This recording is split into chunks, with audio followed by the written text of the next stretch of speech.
Hey everybody, happy Tuesday and welcome to Get Live with Dracaena Wines. If you watched last week, I said, I got a little sore throat, a little raspy. Well, it turned out to be a little bit more than just a little raspy voice, and COVID times 2 hit. But feeling much better today and officially tested negative. So feeling much better and happy to be back with another Dracaena Wines Live. So today we're going to talk about punch downs and pump overs. And most people probably have heard of this terminology before and kind of have a concept of what it is. Maybe you've seen pictures of it. But we're going to talk about when we do it, why we do it, and all of that good stuff. So we're going to start off with what they are, when we're doing them, and really how they affect the impact of the finished product. And again, as with everything that I talk about, pretty much different winemakers do it differently, and there's reasons for it. And this is kind of a little bit where that artistic aspect comes in terms of winemaking, right? We're going to take that fruit coming in from the vineyard, and then the winemaker's going to do something, whether it's as minimal as possible or, to the blending, to everything we do inside that winery is going to have an impact on how the wine is made. Okay, so let's get talking about punch downs and pump overs. And so the first thing that we need to talk about before we actually get into what punch downs and pump overs are is, we need to discuss why they're necessary. Okay, so during fermentation, this beautiful formula that is here, okay, the yeast are consuming the sugar. And as they're consuming the sugar that's inside the fruit, they need to get rid of their waste product. And their waste product is alcohol. Yay! Carbon dioxide. Boo! Okay? But it is their waste product. So as they're doing that, this gas, this carbon dioxide, is being released into that liquid that they are, kind of basically swimming around in. So what's going to happen is that we get this thing that's called the cap, okay? So the carbon dioxide kind of gets in there, getting released from the yeast, and it builds up. And what it does is it takes the solids, the grape solids, which are the skins, the seeds, the stems, if they're in there, and it causes them to rise. And as it causes it to rise, the gas actually stays down below in the juice, okay?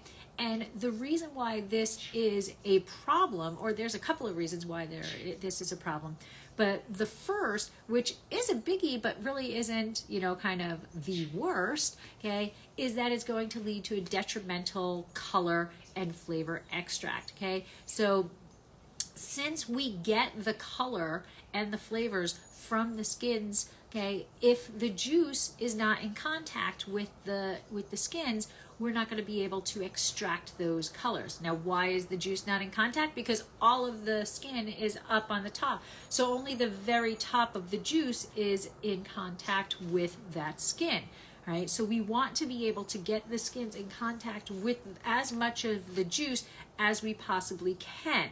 And if it's all up at the top, very little is getting in contact with it. Now, another issue and a biggie is that another sidebar of fermentation is going to be increased temperature. Now, winemakers are going to be paying attention to the temperature of fermentation, because what's going to happen here is that as the temperature increases, the yeast are extremely susceptible to that, okay? And just like we don't want to work when it's really hot, and we can get really sick when it's way, way too hot and we're trying to do something outside, the yeast do the same thing. So as the temperatures increase because of the alcoholic fermentation, they can actually kill themselves off by that temperature. So they're very temperature dependent. And if the temperature gets too hot, then the yeast can no longer function and they're going to die off. And what that's going to cause is a stuck fermentation, because no more yeast means no more alcoholic fermentation going on, and all of that sugar is stuck in the liquid, and we're going to have a stuck fermentation, which means it's going to be a sweet wine. Now, we're all not Sutter Home, but that is actually how Sutter Home came about with their craze of white Zinfandel. yeast wet stopped working. They didn't know what to do with it, right? They didn't have a lot of color extracted from it, and they had this sweet juice, so they didn't know what to do. So they're like, wham, bam, let's make this new thing called white Zinfandel. And we had this white, kind of whitish wine craze for sweet wines. So we don't want white Zinfandel in our wine, okay, in Dracaena wines. We want wine to dried to fermented to dryness. Can't talk still. Okay, so a third concern of the cap being all the way at the top and not being open up is the fact that oxygen can't get in.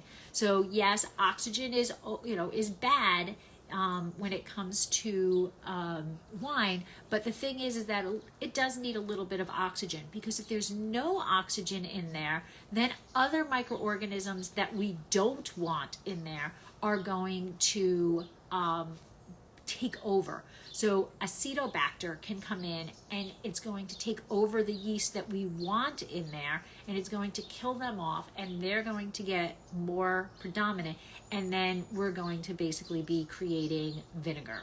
So we do not want anything like that, okay? So the last thing that oxygen actually can do for the yeast is that oxygen can actually also help the yeast develop like this super coat type thing where it prevents it from dying off in alcohol. So as the fermentation comes on, right, they're releasing the alcohol, but in reality, yeast can die if there's too much alcohol in there. So the little bit of oxygen actually helps their cell membranes to kind of resist that alcohol a bit, so it allows the yeast to continue working as the alcohol levels increase. Now, as a winemaker, we still do need to choose specific yeast depending on what that alcohol level is going to be, okay?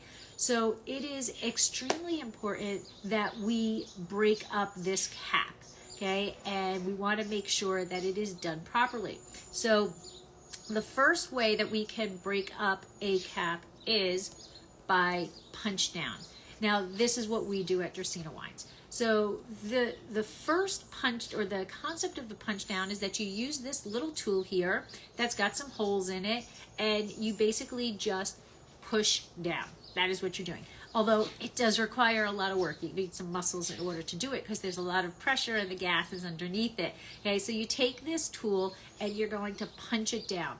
And it is considered a bit more aggressive because you are physically punching the cap down. And what this does is going to increase the tannic structure of the wine.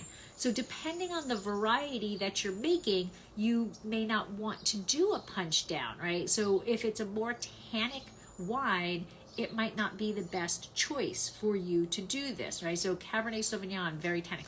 Tannat, very tannic. Okay, so you might not want to do this.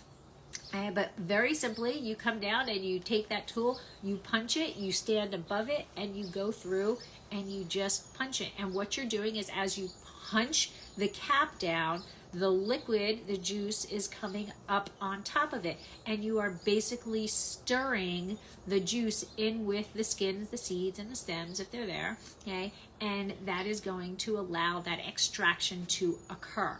So this is a punch down, much more manual and much more aggressive, okay? Now, if we do pump overs, okay? So pump overs, well, they're a bit easier, right? Look at that, nice and mechanical. Now I will say there are mechanical punch downs also, but majority of people are doing them by hand. So this is a pump over. So pump overs kind of work in an opposite direction than the punch downs. So in a punch down, you're starting on the top and you're pushing down and the juice comes and flows over it. In a pump over, you're starting at the bottom. And what you're doing is you're hooked up to the tank on the bottom and you're sucking out the juice. And then as you suck out the juice, you kind of gently squirt it back up over the cap. And what this does is allow the cap to go down because you're taking the juice from underneath it. So you're allowing that cap to break up a little bit easier, gentler than with those punch downs.